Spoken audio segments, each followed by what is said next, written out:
clap.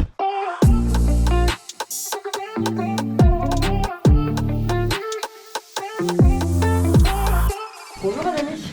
Bonjour. Est-ce que tu peux nous présenter ton projet en quelques minutes et comment tu as conçu ton live ? Moi, je m'appelle Adamé. Ça fait 4 ans que j'ai ce projet perso. Je compose, produis tout de mon petit studio à Paris. Ouais. Et ma formule en live, on est 3. Ouais. Donc, moi, je chante et je suis à la guitare. Et j'ai mon frère qui m'accompagne sur tous mes lives, dans toutes mes galères. Donc, il est avec moi sur scène aussi, à la basse. Et il y a un guitariste en plus, parfois un batteur. Ok. Et là, au Mama, c'était une formule solo. Par contre, Ok. je suis tout seul sur scène, que je suis en train de développer aussi de Très plus bien. en plus. Est-ce qu'au moment où tu composes en studio, tu penses tout de suite à comment tu vas l'interpréter sur scène ?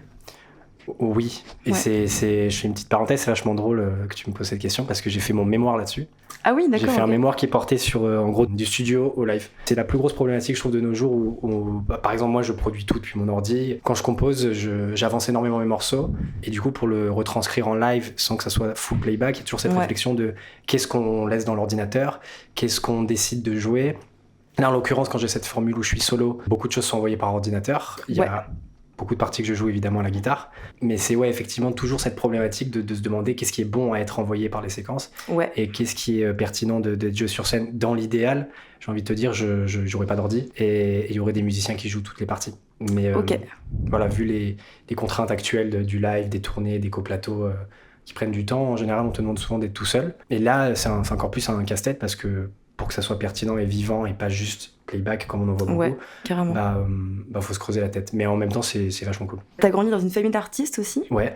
Est-ce que ça a construit ton rapport au live ? Est-ce qu'il y a quelque chose d'inné aussi dans ce... Ah non, moi je dans me ça suis, comme je dis souvent, je me suis jamais posé la question de ce que je voulais faire dans la vie parce que mon père batteur, Ouais. ma mère prof de danse, mon grand-père était sculpteur, donc c'était vraiment pas, Oui, ok. pas une prise de tête après le bac de savoir ce que j'allais faire. D'ailleurs, j'ai commencé bien avant le bac Ouais. et moi je viens de la scène, j'ai fait le conservatoire mais plus tard, mais depuis tout petit. Conservatoire de jazz, hein, c'est ça ? Ouais, en T'as jazz. fait ça. Et depuis tout gamin, j'ai baigné dans les jam sessions, donc dans les Ouais. scènes ouvertes. Et surtout, mon père organisait plein de soirées avec ses amis musiciens. Donc, c'était du jazz, de la funk, de la soul. Et c'était Ouais. vraiment que de l'impro. Donc, moi, j'ai rapidement été derrière la batterie. Ouais. Et je ressentais comme le besoin, en fait, à un moment donné, d'être sur le devant de la scène. J'ai toujours eu ce truc, parce que j'ai eu plein de groupes où j'étais batteur. Et déjà, à l'époque, à 7-8 ans, je prenais le micro, je rappelais, je disais n'importe quoi, c'était du yaourt, je faisais semblant de parler C'est anglais. trop marrant ça. Mais voilà, j'ai toujours eu ce rapport à la scène depuis tout petit et que je développe encore. C'est hyper intéressant. Et quand tu parles justement d'improvisation, est-ce que tu te laisses une marge d'improvisation aussi dans tes lives ? Malheureusement, Ouais. c'est assez carré à cause des séquences. Voilà. Mm. C'est vraiment, c'est pas millimétré, mais une fois que je lance un morceau, dans la config que j'ai actuellement, c'est compliqué pour moi de passer par d'autres chemins, quoi. C'est vraiment, Ouais. c'est pas trop de place à l'improvisation. Si, quand je joue de la guitare et que je vais faire un solo de guitare, effectivement, il est pas écrit. Ouais. Mais en tout cas, si j'ai envie de laisser le couplet plus longtemps, de faire durer le refrain, je dis n'importe quoi, 1 minute de plus, je vais pas pouvoir. Non. Mais ça se travaille, c'est juste le carrément. choix de formule qui est plus simple. Et par rapport aux réseaux sociaux, ça devient comme une petite scène maintenant, enfin une plateforme pour les artistes. Est-ce que tu vois ça justement comme un espèce de live dans lequel tu peux expérimenter des choses que tu ferais pas sur scène par exemple ? Ouais, clairement. Moi, je l'ai Ouais. clairement vu comme ça pendant quelques années, notamment pendant c'est bateau de dire ça, mais pendant le Covid où on n'a pas joué. Beaucoup d'artistes se sont développés sur les réseaux et c'était génial parce qu'on restait un peu en contact avec tout le monde. Mais moi, il y a vraiment une période où j'ai fait que ça. Ouais. Et non pas que j'ai délaissé la scène parce que j'avais juste pas le choix, mais vraiment un gros travail sur les réseaux pour agrandir un peu la famille. Et là, depuis, en vrai, aujourd'hui, là, j'ai été programmé par un tourneur. Ouais. Je pense que l'aventure sur scène, pour moi, va vraiment débuter en 2025. Donc Ok, voilà, chaque chose en son temps. trop cool. En termes de live, est-ce qu'il y a des artistes qui t'inspirent particulièrement ?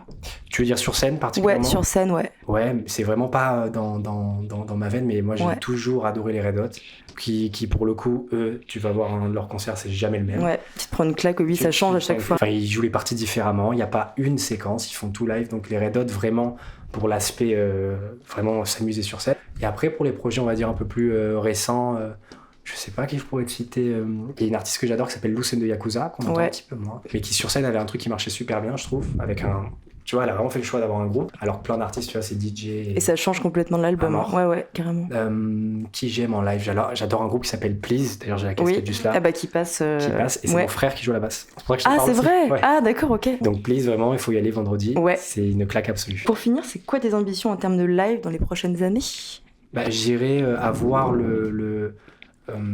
j'allais dire, assez de notoriété pour imposer le live que je veux, qui me ressemble, que ça soit, dans un premier temps avec cette formule solo, au moins réussir à dégager quelques, tu vois, avoir une bonne lumière, avoir des éléments... Un peu plus intimiste. Exactement. Aussi. Donc déjà mettre en place un vrai show moi tout seul, et puis sinon... comme je disais au début, faire ce que je veux, quoi. Si je veux qu'on soit allé 3-4 sur scène avec un batteur, j'aimerais bien pouvoir le faire. Et ça, c'est des choses qui sont possibles si je me produis une date, par exemple. Si je veux faire ma release party à la Boule Noire, par exemple, ça, je le ferai. Écoute, merci beaucoup.